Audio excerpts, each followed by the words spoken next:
Salamo fa 5:10.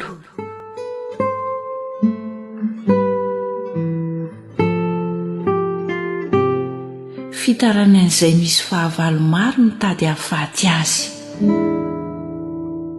Afa ho amin'ny fahavaloko Andriamanitra ô, asondroto eo amin'ny avo tsy ho azon'izay mihodina amiko. Afa ho amin'ny mpanao ratsy ary vonjeo amin'ny mpandatsa-drà. Fa indro manotrika azo ny aiko izy, miangona ny ohatrany mahery, nefa tsy fady soko ary tsy fahotako Jehovah ô.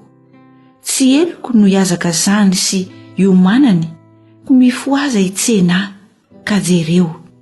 Fa ianao Jehovah, Andriamanitry ny maro, Andriamanitry ny Israely, mifoaza hitsara ny fireneny samihafa, aza mamindra fo amin'izay mpivadika ratsy fanahy.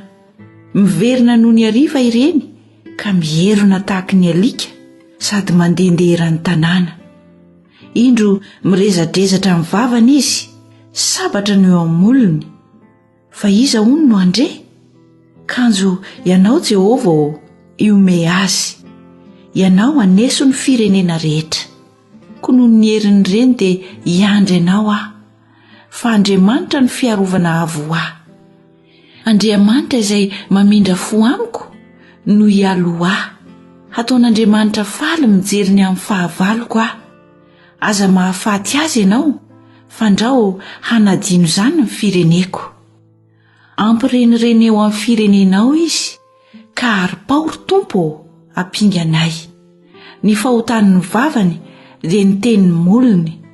Aoka ho samborina amin'ny firiariany izy. Eny, no nohozina sy ny lainga ataony. Ary ingano ankatezerana izy, ary ingano mba tsy ho ao intsony. Ary aoka ho fantany fa Andriamanitra ny manapaka eo amin'ny Jakoba ka hatramin'ny farany tany. Ary miverina noho ny hariva ireny ka mierona tahaka ny alika sady mandehandeha ny tanàna. Miriorio mitady hanina izy, raha tsy voky izy dia any mandretry ny alina. Fa izaho kosa dia hihira ny herinao, ary iobo ny famindramponao no maraina, satria fiarovana avo ianao ary fandosirako amin'ny andro fahoriana.